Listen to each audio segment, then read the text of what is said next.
I just want to start with a few premises. Capitalism is broken, irrevocably so, in a way that was not self-evident in 1890. And so everything that I say flows from an understanding that socialism is the only way forward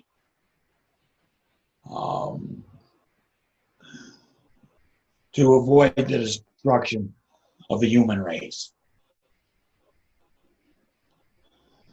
There was a German revolutionary named Rosa Luxemburg. Her historical tagline, as it's understood and perhaps oversimplified, is the world faces socialism or barbarism. She was saying this in 1914,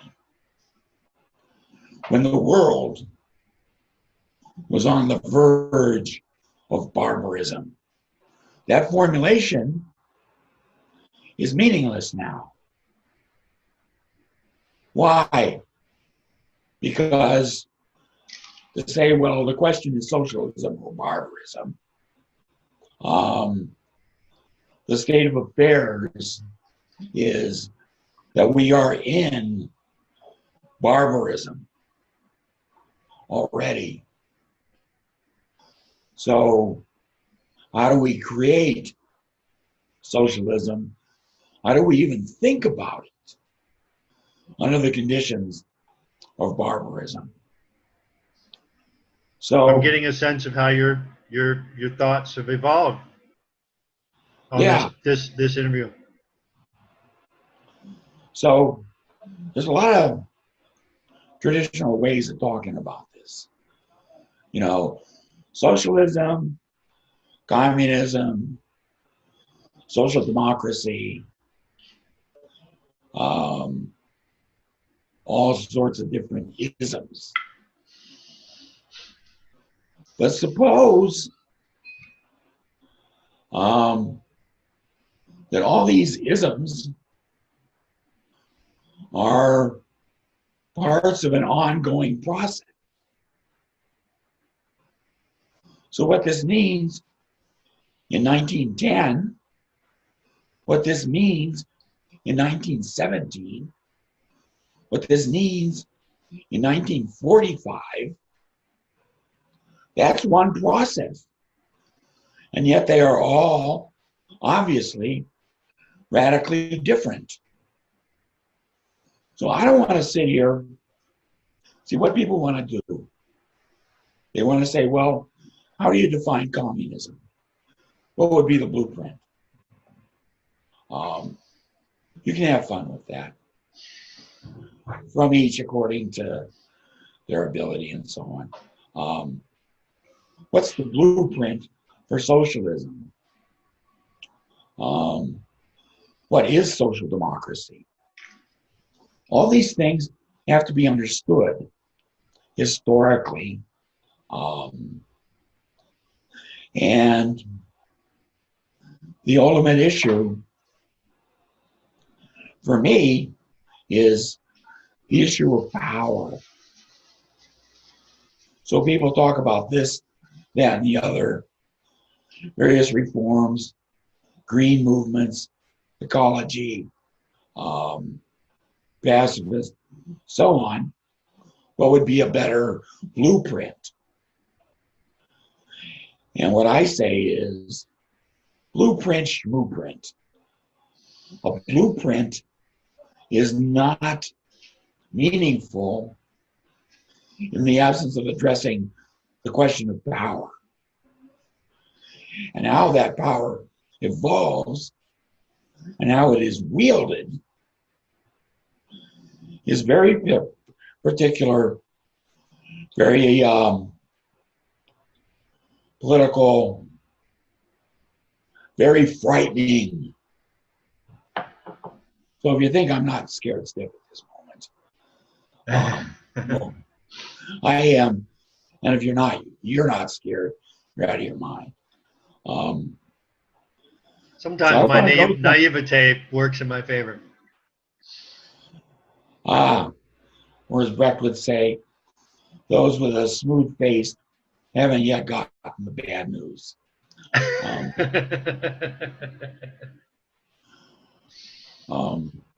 So I want to go to some basics of Marxism, very basics, and extract from that the methodology of it. Methodology is key. What methodology means is how you understand, how you see things, how you think. And the hard part with addressing methodology, is you're addressing with the same messed up mental tools that got you in the mess in the first place. So how do you, in a way, step out of yourself? How do you tread new ground? And I say the way you do it isn't by defining it, it's by doing it. Let me just start with some basic Marx. So there's this thing called dialectical materialism. What's dialectical materialism?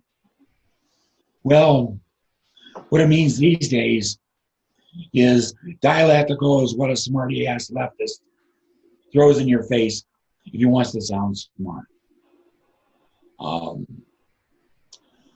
Dialectical is based on the philosophy of Hegel. The what? Of Hegel. I forget his first name. Okay, Hegel, yeah. Embarrassing. It talks about not world. Chuck. Nope. World always in conflict and contradiction, the inherent in the world. So it gets reduced to this schema: thesis, antithesis, they collide, you come up with a synthesis. Not a bad tool on a practical level for understanding things when the dominant understanding tries to deny contradiction. So Marx developed around 1848 politically. There was a whole series of revolutions in 1848. Europe had in motion three forces: the clergy and religion, spill of power, the monarchy or the capitalists having gotten the upper hand, and the working class, which the developing bourgeoisie had brought into existence by developing large-scale production.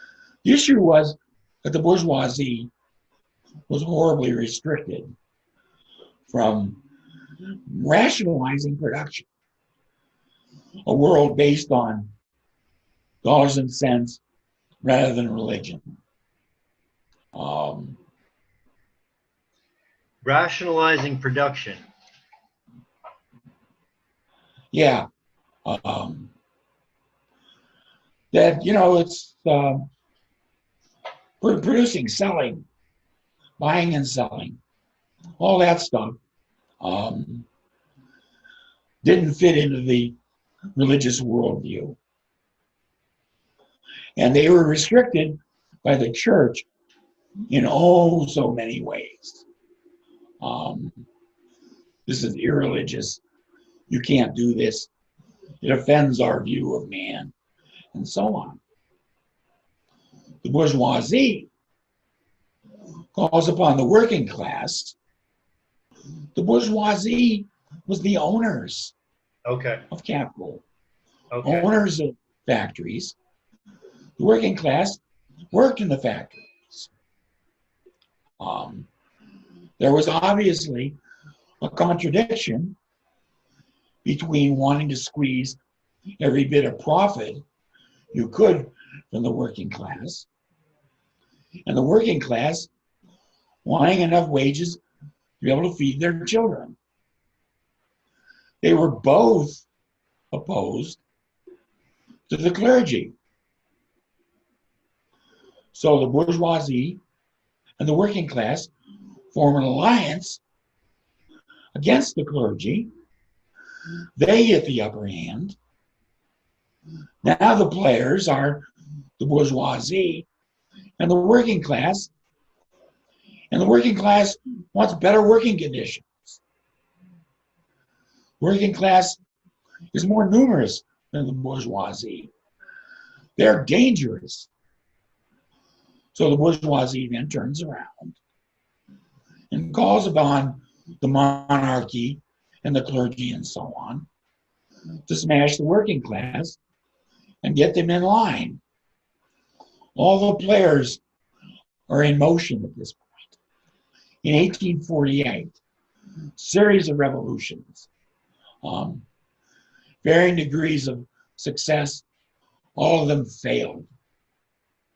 This was when Marx was growing politically. So he comes up with dialectical materialism. Marx also writes, sometimes in the same piece, sometimes on the same page, dialectical materialism and historical materialism. Marx was against schemas. Ideas did not come from God. They came from man, who created them and then pretended they came from God. Is that what you mean by schema? Yeah, paradigm. So as if it came from God, it's himself, him or herself. yeah, that our ideas came from above. Ideas aren't something that we, the human race, created ourselves and then became alienated. So the political power rests in the hands of the powerful, the factory owners, the landowners, and so on, who claim the right to power as coming from God. Rather convenient. Marx rejected that. It came from humans. Humans made it. Humans can change it. So dialectical materialism. Dialectical is another schema. A good schema at the time, but not so good because it's a schema. There's historical materialism. Historical means materialism in its actual development, as it evolves, as it is created. Brings up the question, well, okay, that's simple enough. What's materialism? What do you think it is, Steve? Well, the valuation and I guess you could say excessive valuation of material things. Materialism, it being a frame of reference of viewing the world, perhaps. Well, a lot of people think it also means like rocks and trees and all that stuff, material reality.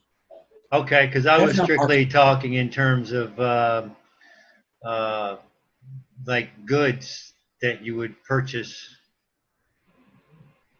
And that that's sort of just, thing.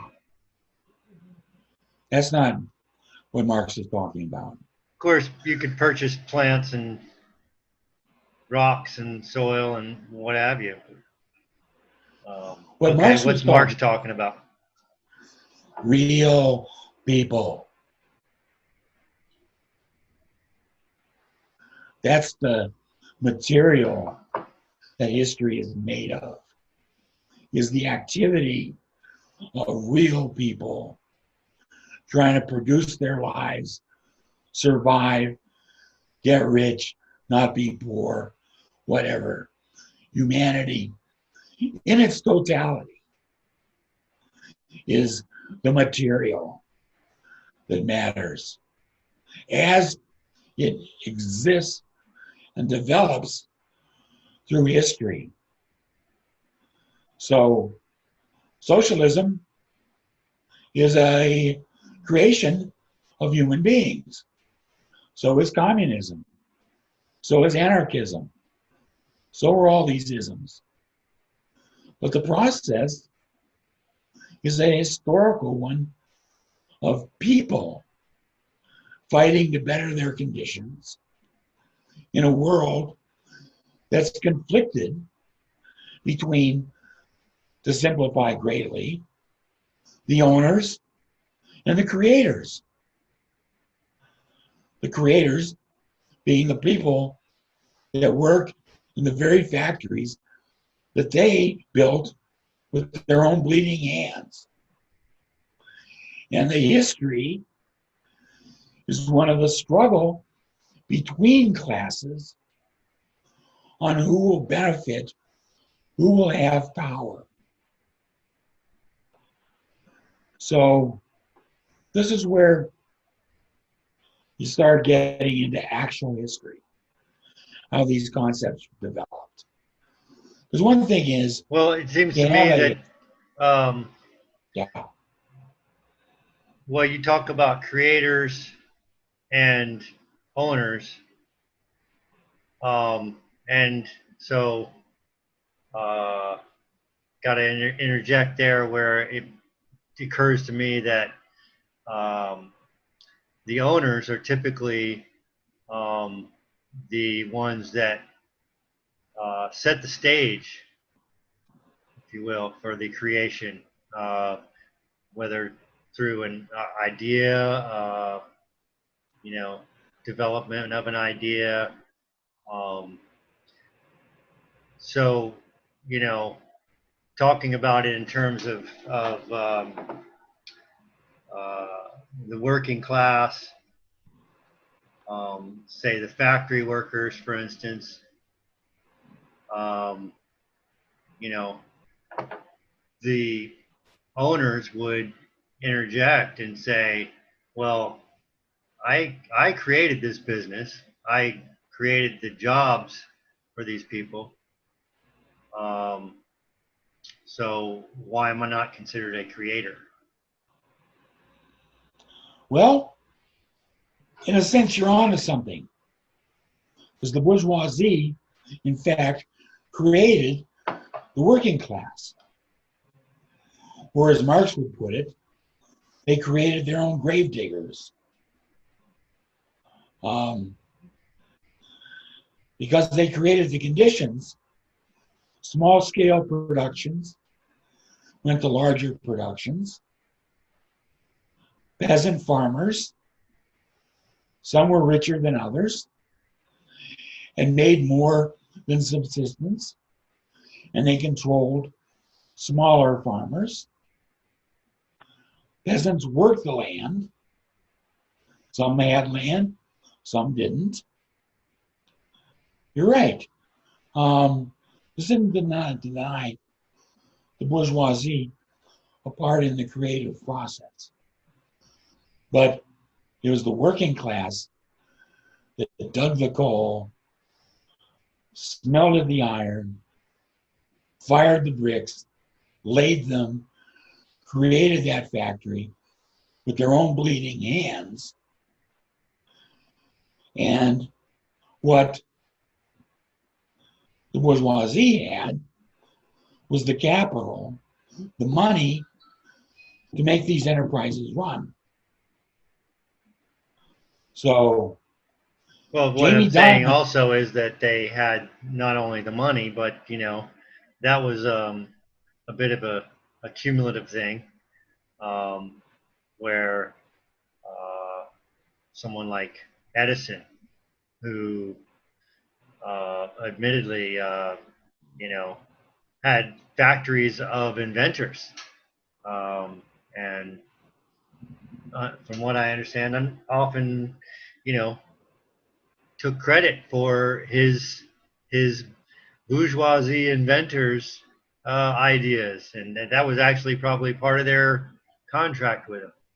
I mean, he got into that position somehow, and I don't want to belabor the point, but go well, ahead. an inventor is not necessarily a bourgeoisie.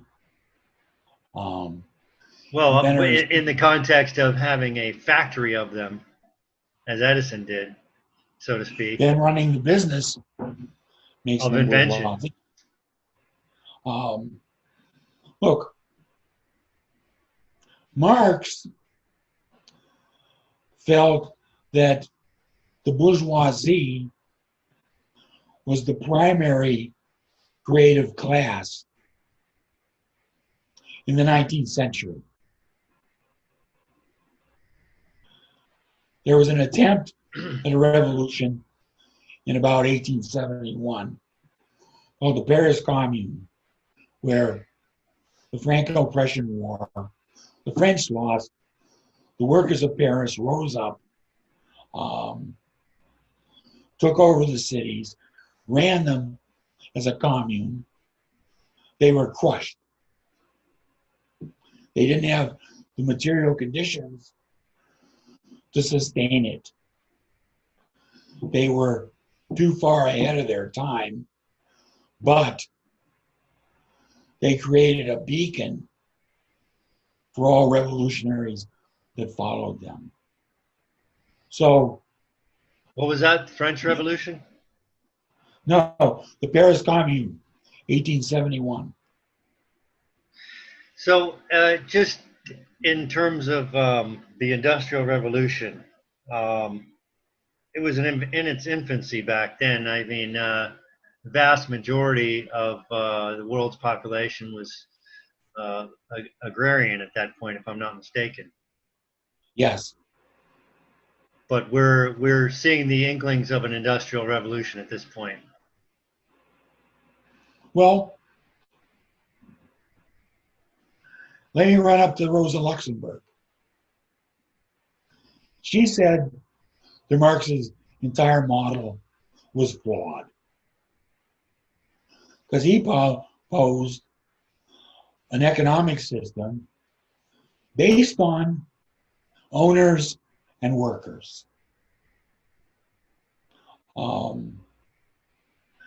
And what Luxemburg said was, yes, that model in isolation will implode because of its own contradictions. But by being able to prey on pre-capitalist systems, they were able to extract the wealth that kept them going beyond their natural limits. So they kind of snuck up on an agrarian society, lured them into the cities to work in the factories, and extracted the wealth before they knew what hit them. They didn't sneak up. They sailed in with ships and cannons and conquered them. Okay, so yeah, we're talking about the conquistadors and the colonialism that wealth was built on for royalty, Right. countries, Slavery. royalties, and Slavery, no slave was snuck up on. they were grabbed and thrown in chains. But that created a blowhole, you might say, for capitalism to sustain itself beyond its normal limits. So one of the things that people throw at Marx is, well, he didn't foresee this, and he didn't foresee that. So Marx was a fool. He was wrong. Ha ha. So I'll tell you, what capitalist in 1890 foresaw the world today? Dominated not by producers, not by factory owners, not by manufacturers, but by finance capital. A system built purely on playing with money. That's an aside. On what? But if you want to get into predictions. I'm sorry, what was the word you used? I built on finance. Finance, yeah. Wall Street does not build factories. They finance them. They own them. But they don't build them.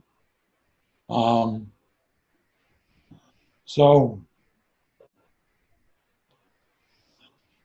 Marx's theory was that you had to predict, develop from feudalism to capitalism to socialism.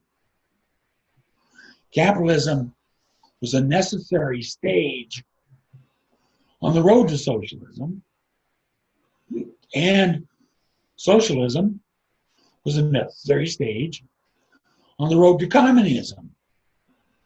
It was all one process at different stages. So Marx was an active revolutionary. He had an organization called the International Working Men's Association. It was... I'm sorry, that you faded out there. International what? Working Men's Association. Men, of course. And it was a revolutionary organization. Never truly challenged for power. Couldn't. It was in its early stages.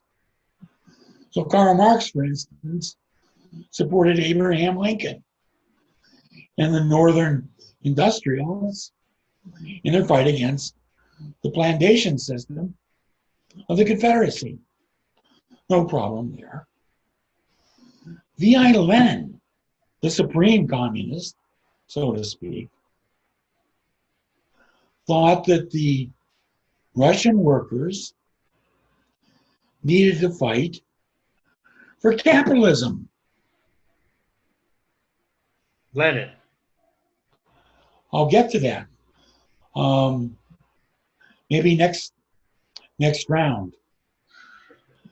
But what happened was that the trade unions that were considered the vehicle for socialism became part of the system because they benefited from the prosperity of England and France and Germany and the United States of the imperialist system.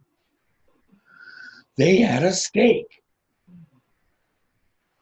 even though they all pledged loyalty to each other eternally.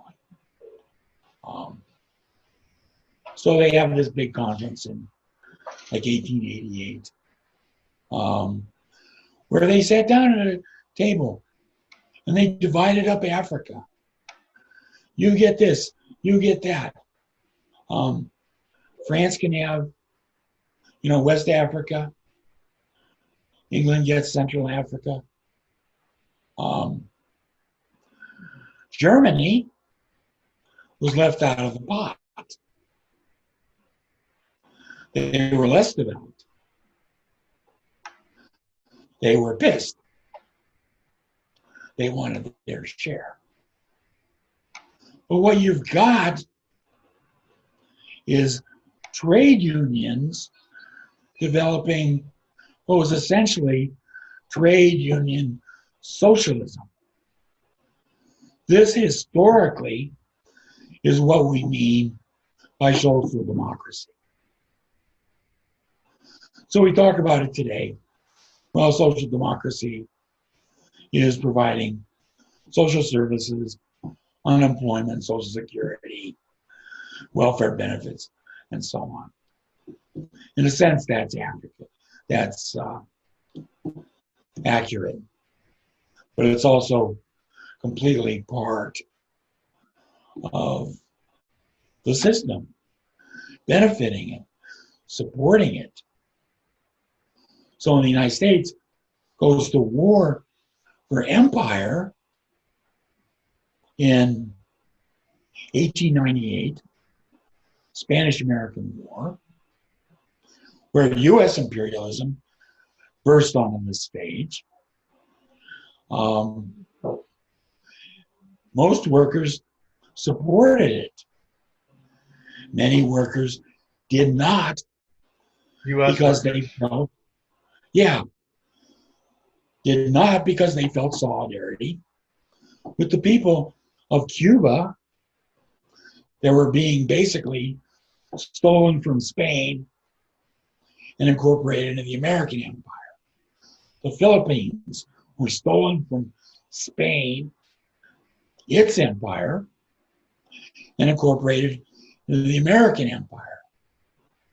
And we got supposedly the benefits. So the social democracy was corrupted in its very creation. So, well, we're talking about the trade union parties, the socialist parties of Europe that were based on the trade unions. Yeah. And their countries of England, France, Germany, and Russia were at odds with each other, competing for empire and so on, building battleships, all that.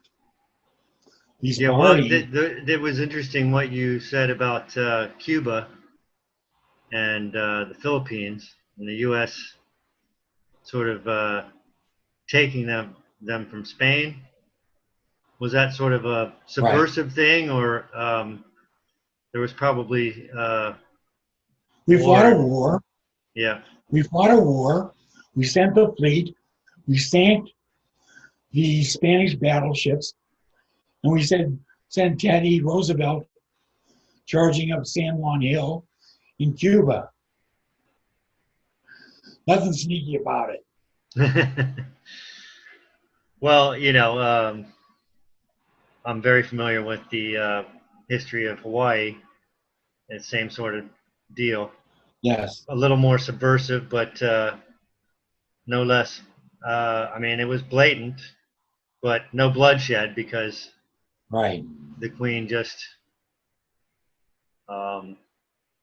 allowed it to happen in the face of insurmountable military might. Right. But Hawaii is different geographically. Its value as a colony was less than the Philippines. But the United States just picked it up as an aside. Well, the Philippines, being Pacific Rim, that's about as far-reaching as you can get in terms of global empire from the U.S. That speaks volumes to the plans for world domination and its approach towards Asia. The United States sent gunboats to China. All the European powers had their quarters for their nationals.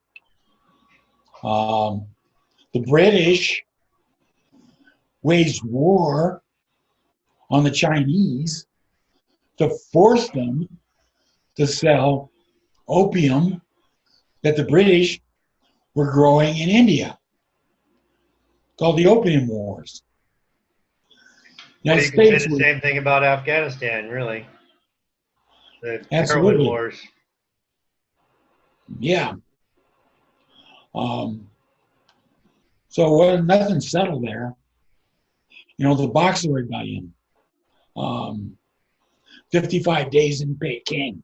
If you ever saw that movie um, about the American force in Peking around, I don't know, around 1855 or something, during one of the rebellions, and American troops finally marched into Peking and freed them.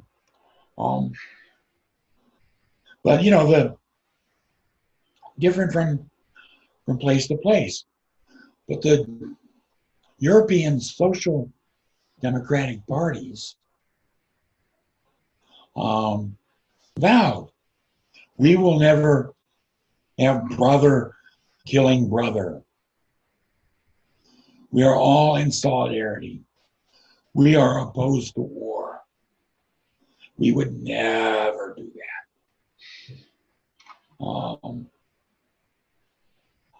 So along comes 1914.